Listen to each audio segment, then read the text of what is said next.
Bismillahirrahmanirrahim. Assalamualaikum warahmatullahi wabarakatuh. Ini ada pertanyaan dari pemirsa yang menanyakan, santet itu bisa masuk, penyebabnya apa Bunda, dan bagaimana cara mengatasinya? Jadi santet itu masuk ke tubuh orang itu berarti Allah mengizinkan. Ya, mengapa Allah mengizinkan? Ya, bisa saja santet itu masuk karena kemusyrikan yang dia lakukan, yang dia jalani. Jadi kalau ada orang yang terkena santet terus langsung ditabrak saja, didoakan, ya salah. Nggak bisa langsung ditangani kayak itu. Jadi harus disuruh orang itu bertobat, mohon ampun pada Allah di titik kesalahannya, nah baru diobati. Ya, cara mengobatinya ya kalau pengobatan secara Islami ya didoakan itu, ya Allah sembuhkan, ya seperti itu. Jadi cara menanganinya seperti itu. Ini ada tetangga Bunda yang sudah bertahun-tahun nggak bisa jalan, ya kata dokter ya penerobosan tulang. Jadi kalau sholat itu nggak bisa ditekuk, jadi sambil duduk. Terus tetangganya itu kasihan ya karena sudah bertahun-tahun.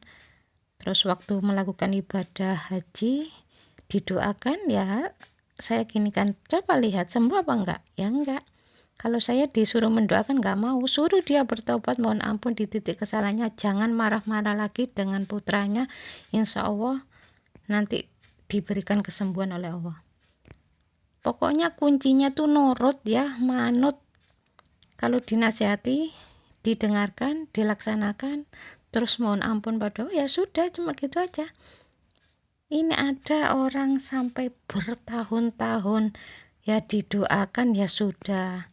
Terus sampai tetangganya ke Mekah itu didoakan, ya ternyata ya nggak sembuh-sembuh. Jadi cara menanganinya nggak bisa langsung orang itu dibaca-bacain ayat tertentu, ditiup-tiup, apalagi disuruh minum air yang dibacakan ayat, yaitu bukannya mengobati, ya malah nambah masalah, karena bacaan yang diniatkan bukan karena Allah tapi diniatkan untuk kesembuhan, jin itu masuk. Jadi kalau saya disuruh mendoakan seperti itu ya nggak mau. Kalau orang itu sudah mohon ampun, berjanji pada Allah tidak akan mengulangi seperti itu dan dibuktikan tidak akan marah-marah, nah itu baru saya mau mendoakan. Jadi syaratnya itu harus mohon ampun, taubat dulu.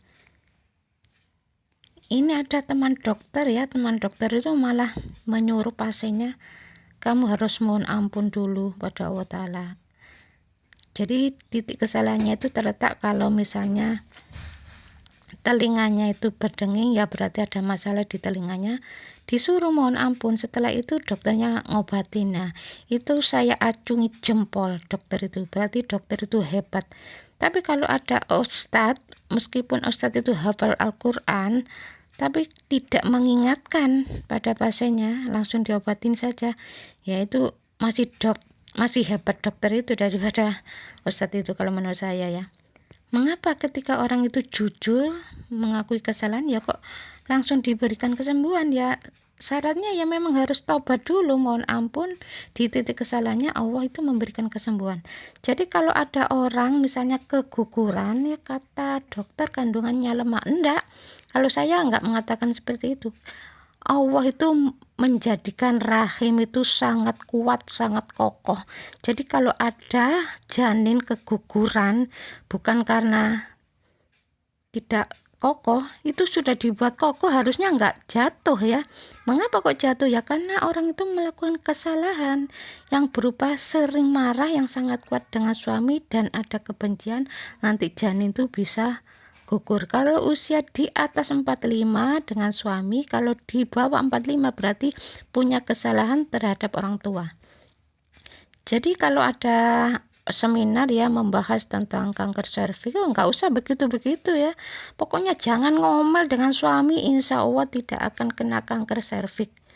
Jadi ada dokter mengatakan sering makan makanan yang dibakar, sate bakar, ayam bakar itu bisa menyebabkan kanker. Enggak kalau menurut saya. Pokoknya jangan marah dengan suami, dengan anak, dengan orang tua. Kalau punya keinginan jangan meledak, jangan iri dengki dengan kenikmatan yang diberikan Allah kepada orang lain, insya Allah tidak akan kena kanker. Jadi ada orang umbelnya meler, itu juga begitu ya, karena banyak mikir. Secara sunatullah seperti itu, umbel itu meler terus. Kenapa? Ya karena panas, karena banyak mikir. Loh, memangnya mikir nggak boleh? Nggak begitu. Kamu itu mikirnya sampai jengkel, sampai berlebihan, mikir-mikir yang nggak perlu, ya nggak boleh. Bukannya nggak boleh mikir ya.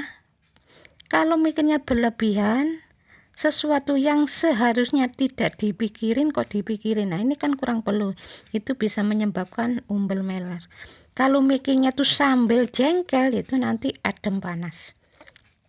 Jadi istilahnya dunia ini bagi orang yang beriman itu penjara ya.